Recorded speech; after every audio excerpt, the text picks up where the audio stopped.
Folks, this is Roy Link. He's one of our volunteers and actually the volunteer who found Joshua today. So he can tell you what, he'll answer any questions you have for him. Okay, basically I guess I was just out here like everybody else, volunteering for the search. I actually had my boat hooked up to my truck this morning. I was going fishing. Something told me, no, got to do this. So I was, in the right place at the right time. Like I said, I'm a former Marine, but also I'm a former county employee. 32 years with Hernando County Parks Department as a supervisor. And just all this stuff, I knew Ernie Weaver Park real good, so I came in from that direction and headed south. And I went across a field of grass. I came up on some woods, and I listened good. I heard like a whimpering kind of noise, and at that point I was like, there's no other kids here, it's got to be JJ. So sure enough, I went in the woods, and about 100 feet from where I was at, I think he was in some stickers. There's a lot of stickers and all there, but he was happy to see me. He put his hands up, and he was real happy. And then he wanted mom. He started hollering for mom. But the deputy showed up. I guess I made a friend real quick because he hung on to me. He didn't want to go to anybody, until his parents showed up. So it's just a blessing in disguise. It could have been anybody here, but gotta thank the Lord. That's number one. Just what was your reaction, being a part of this search, something that you originally didn't have planned to do, and then right. seeing, that little boy? Yeah, it, it's so many emotions, I guess,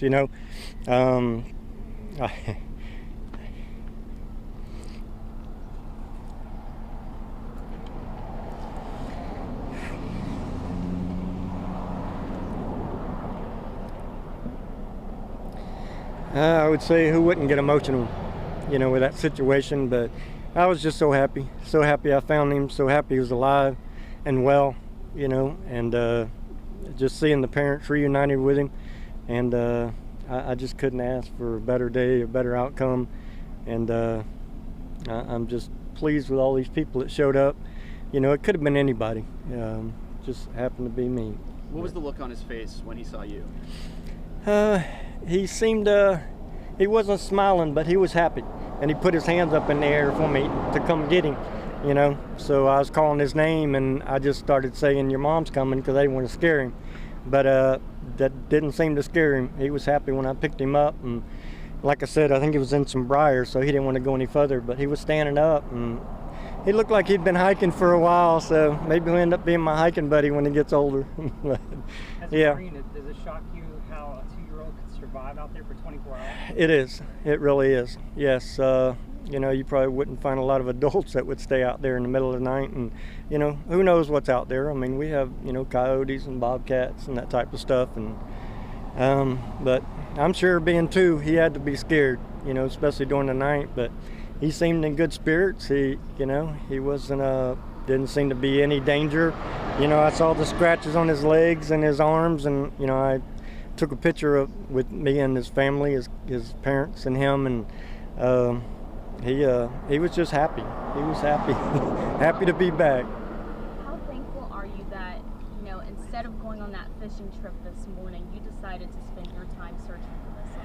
Yeah, I'm very thankful. It's, I think a lot of people here probably felt the same way, and I don't know, I figured I'd go fishing anytime, but, I need to come out and help everybody, and I know the area good. Being a 3rd generation here in Brooksville, I've got this county pretty figured out, so it was just great, I'm sure the Lord told me to be here. Did you speak to his parents at all? I did, yes. I was in the ambulance with them, and they insisted on taking a picture with me, and of course they hugged me, the whole family, grandma, cousins, everybody, and like I said, it's just my lucky day, our lucky day, I should say. It's everybody's lucky day, and I'm just glad I was a part of it. And what exactly did you say that you heard that made you walk in that direction where you found him? It was almost a whimpering noise, but he didn't really seem to be crying. It was almost like the verge of crying, but he was just kind of making some childhood noises, nothing like he wasn't screaming or crying that he had any major problems. And as soon as he see me, you could almost see him light up, and as soon as I seen him and his hair, I'm like, that's him. And so of course I jumped on 911, and it's kind of hard because I was trying to, you know, keep him calm, you know, instead of trying to. So another gentleman, I yelled at him and said, "I've got him." So he come and I gave him my phone and said, you know, will you talk to 911? So that's kind of where we're at. Within minutes, we were loaded with deputies, and you know, everybody was just thrilled to death that I've seen that this ended so good, you know, really. Can you describe the area kind of around him? Yeah, you know where I went. I came into a real wooded area over at Ernie Weaver Youth Park, which is just north of here. And I come through, and then I come to a big pasture, kind of like the one right behind you. And, you know, there's different areas that you could go. I looked to the right, and I could see Cobb Road, the truck route down here.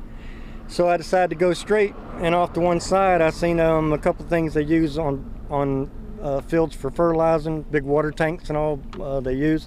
And I was like, well, let me go check that, make sure he's not around there, you know. So I did. I came back over to where I was at, and here I'm trying to decide which way to go, and I kind of looked in the area as though this is where I'm going, and that's where I heard him.